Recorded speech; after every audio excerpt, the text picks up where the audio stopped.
tell is because we're not doing the PowerPoint. Yeah. Hi everybody, I'm Jason Taylor, and I'm here tonight because I want to talk to you all about common sense.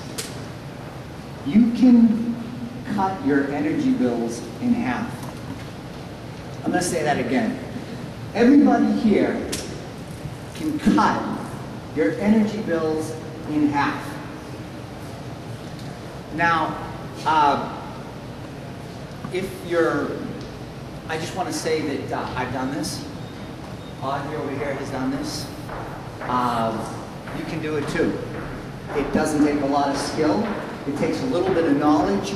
We want to give you that knowledge for free. For free. If you care about climate change, this is absolutely something that you have to do because you will cut your carbon footprint. If you don't care about climate change, you should still do it because why should you pay the utility companies 1 red cent more than you absolutely have to? It doesn't make any sense, am I right? So this is what we do, energy efficiency. That's the name of our company. It's the Home Energy Efficiency Team, HEET, H-E-E-T, HEET spelled wrong.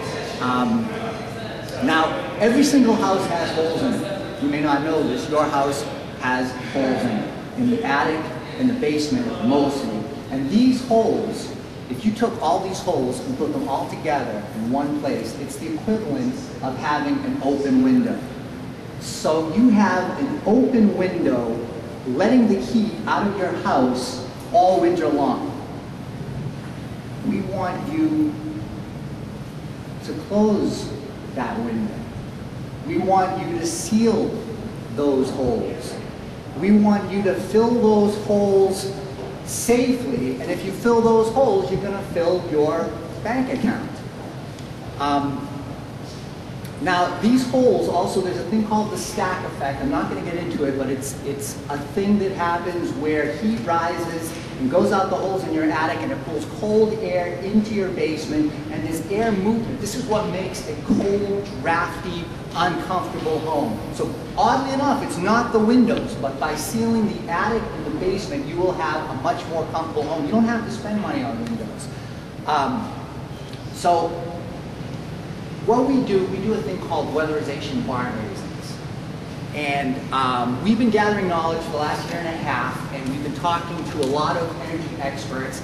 We've actually gotten to be friends with a lot of these energy experts. These guys, like for instance, we know this guy, Mike Blasnick. We were actually in his house about 3 weeks ago, air sealing the top of his attic. This guy gets called down to Washington, D.C. every couple of months. This guy has the air to President Obama. We've got the knowledge that we have to give to you is the good knowledge.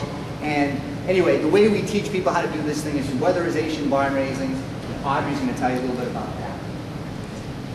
They're basically weatherization parties. We try to make the learning and the work fun.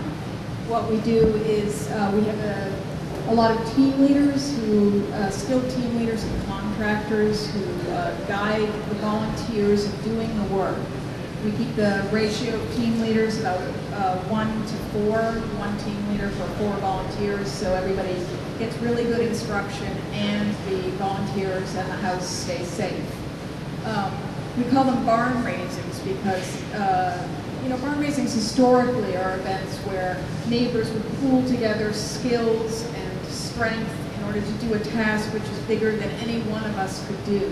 And fighting climate change is something that's way bigger than any one of us can take on. We do these things with the hopes of getting 3 results. 1, we lower the energy bills for the house. 2, we lower the carbon emissions for the building. And 3, we teach the skills so everybody can take the skills home and do it on their own.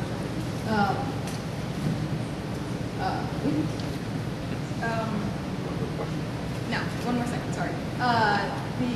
Before each event, we evaluate the houses using fancy schmancy equipment like a blower door. At the events, we do everything from air seal the building to doing, installing efficient lighting or programmable thermostats, whatever has the best return on investment.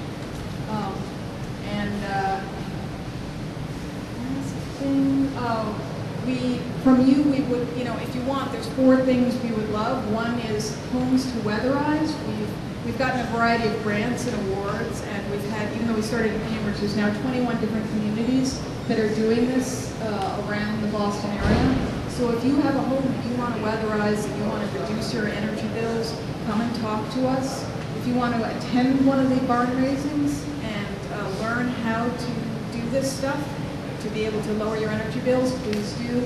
The 3rd thing is you can start barn raising groups in your own community. We will help you.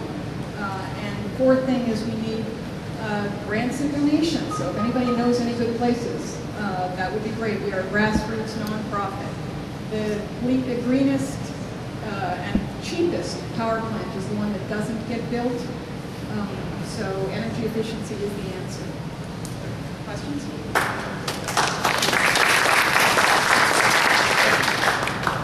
I used to live in a building where every winter the pipes would freeze because the wind would come through the so-called roof vents and freeze the pipes. And I kept saying, why don't we just plug up the roof vents? And everyone would say, oh, you can't do that because you need the roof vents for like something to happen in the summer.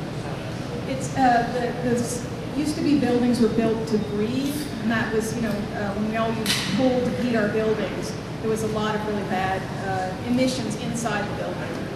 So they would make the buildings really with big holes, leak. And then, so there were soffit vents and bridge vents and all sorts of other things.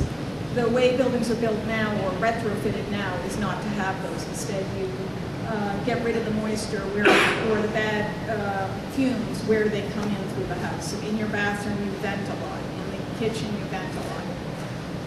So you don't have to have those. Other question? I have 2 questions. Do you use IR?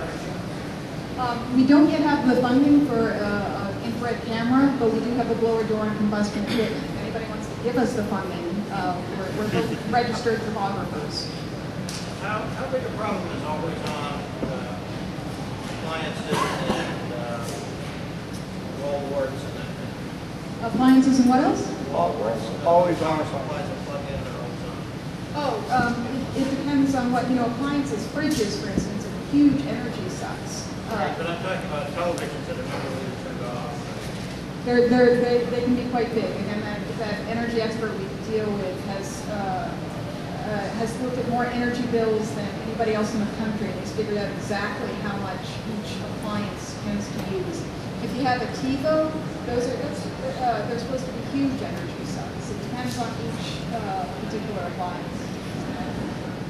No, but we do encourage people to get the power strips and shut them off. They also have one that will go off automatically too. You can't always do it with stuff that has a clock on it, unfortunately, but we do what we can. So, yes. Okay, thanks everybody.